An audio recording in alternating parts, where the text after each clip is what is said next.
গলি দিয়ে নবী আর হাঁটবেন না, যেই মদিনায় নবী আর বসবাস করবেন না সেই মদিনায় বেলাল আর থাকবে না। সিদ্ধান্ত নেওয়ার পরে বেলাল কাপড় চোপড় গুছাইয়া ফেলছি, কাপড়ের গাঁটটিটা মাথায় লইয়া রোজায় পাকের সামনে যাইয়া দাঁড়াইছি। আল্লাহ নবীকে সালাম দিয়া বেলাল কান্না আরম্ভ করেছি, চোখের পানি জার জার করে বেলাল ছেড়ে দিয়েছি। আর আল্লাহর নবীকে ডাক দিয়া বলে, ইয়া রাসূলুল্লাহ, ওগো আল্লাহর নবী, মদিনার মসজিদে যখন আমি আজান দিতাম আপনি তখন ইমামতি করতেন, আজকে আপনি দুনিয়াতে নাই, ইমামতি করার জন্য আপনি নাই, কার জন্যে আমি বেলাল আজান দিব? ওগো নবী, আপনি যখন মদিনার রাস্তায় চলাচল করতেন আমি বেলাল আগে আগে চলতাম, রাস্তা পর্যবেক্ষণ করতাম। আপনি দুনিয়া থেকে চলে গেছেন, এখন আর মদিনার রাস্তায় আপনার মতো কেউ হাঁটনেওয়ালা নাই, আপনি আর হাঁটবেন না। সুতরাং কার জন্যে রাস্তা পর্যবেক্ষণ করব? মদিনায় আপনি বসবাস করতেন, এই জন্য আমি বসবাস করতাম, আপনি আর মদিনায় বসবাস করবেন না, সুতরাং কার জন্যে আমি মদিনায় থাকব? যে মদিনায় মসজিদুন নববীর ইমাম মুহাম্মদ সাল্লাল্লাহু আলাইহি ওয়াসাল্লাম আর মসজিদে ইমামতি করবে না, সেই মসজিদে বেলাল আজানও দিবে না। যেই মদিনার রাস্তাঘাটে আল্লাহর নবী আর চলাফেরা করবে না, সেই মদিনায় বেলাল আর বসবাস করবে না, থাকবে না। ওগো আল্লাহর নবী, বিদায় নিয়ে চলে গেলাম, মদিনায় আর থাকবো না, কোনোদিন মদিনায় আর আসবো না। আক্ষেপের কান্না কাটি কইরাম, চোখের পানিতে বুক ভিজাইয়াম, পাহাড় পরিমাণ মনে ব্যথা, রাসূলকে হারানোর কষ্ট লইয়া প্রকৃত আশিক রাসূল হযরতে বেলাল মদিনা ছাইরা চইলা গেলেন। কয়েক মাস অতিবাহিত হয়ে গেল। একদিন আল্লাহর নবী স্বপ্ন যুগে বেলালের সঙ্গে সাক্ষাৎ দিলেন। সুবহানাল্লাহ বলেন। স্বপ্নের মধ্যে আল্লাহর নবী বেলালকে বলতেছেন, বেলাল রে, কতদিন হয়ে গেল আমি তোরে একটু দেখি না, তুই আমার রওজার পাশে আসে একটু দাঁড়াস না। বেলাল রে, আজকে কতদিন হয়ে গেল তোর আজানটা মসজিদের নববী থেকে আমি শুনতে পাই না। ওরে বেলাল, আমার কথা কি তোর মনে পড়ে না নাকি? বেলাল রে, একটু কি মদিনায় আসা যায় না? আমার রওজার সামনে কি একটু দাঁড়ানো যায় না? আল্লাহর নবী স্বপ্ন যোগে এই কথা বলার পরে বেলালের ঘুম ভেঙেছে, ফজরের আজান দিয়েছে। বেলাল ফজরের নামাজটা আদায় করে, তাসবিহাত আদায় করে, ইশরাক আদায় করে মদিনার দিকে রওনা হয়েছি। আল্লাহর নবী স্বপ্নে ডেকেছেন, যাওয়া বাধ্যতামূলক, আমাকে যাইতে হবে। নবীজি বলছেন যাওয়ার জন্য, আমি যদি না যাই তা কি হবে? বেয়াদবি হবে। বেলাল যখন মদিনার মূল ফটক দিয়া মদিনায় প্রবেশ করেছে, মদিনার বাচ্চাগুলো যখন বেলালকে দেখেছে, আনন্দে আত্মহারা হয়ে বাচ্চারা নাচানাচি করতেছে। সুবহানাল্লাহ বলে।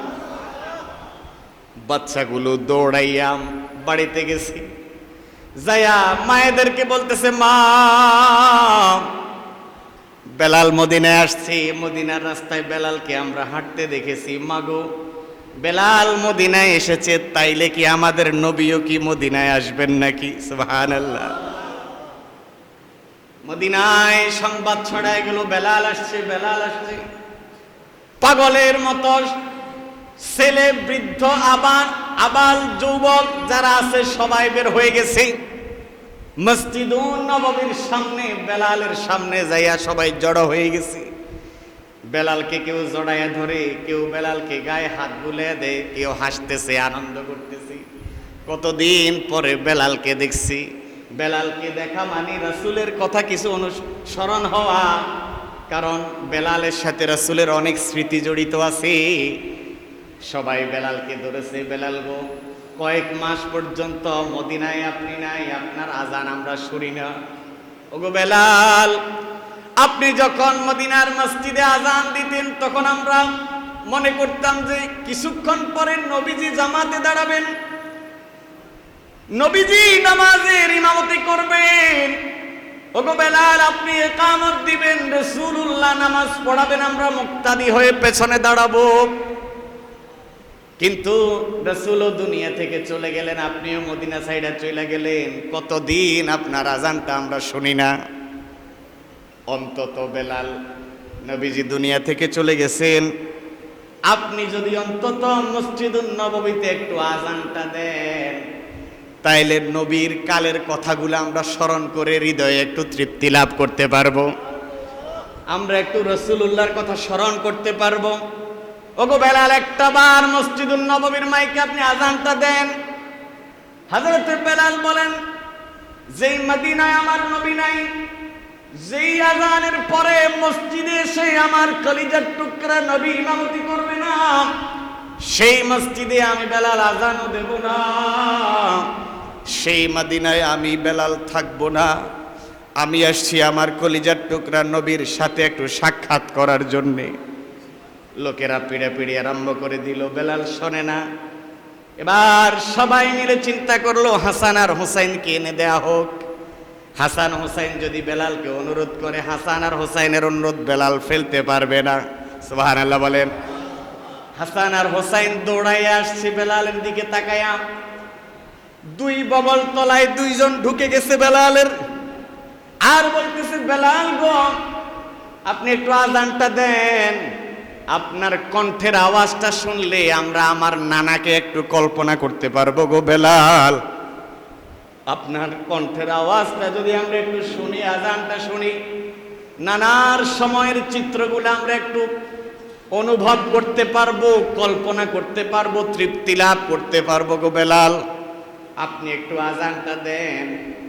নবীর দুই কলিজার টুকরার নাতি যখন বেলালকে অনুরোধ করেছে, বেলাল এদের অনুরোধ ফালাইতে পারে নাই, কারণ রাসূলুল্লাহর নাতি। তাদেরকে কষ্ট দেওয়া মানে রাসূলুল্লাহকে কষ্ট দেওয়া। তাদের অনুরোধ রাখার উদ্দেশ্যে হযরতে বেলাল মসজিদুন নববীতে আজান আরম্ভ করেছেন মিনারায় দাঁড়ায়া।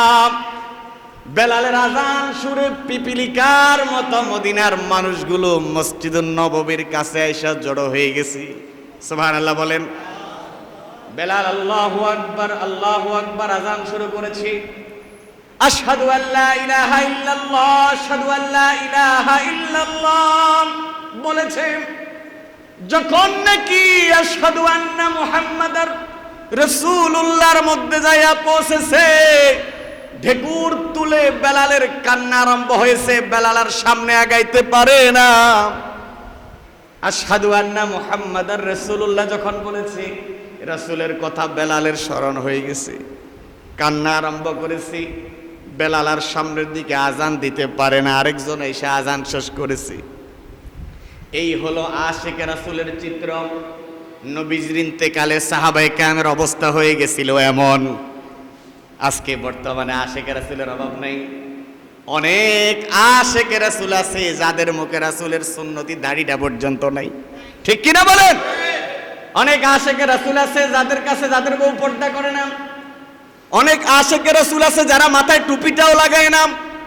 অনেক আশিকে রাসূল আছে যাদের গায়ে রাসূলের সুন্নতি লেবাসটা পর্যন্ত নাই।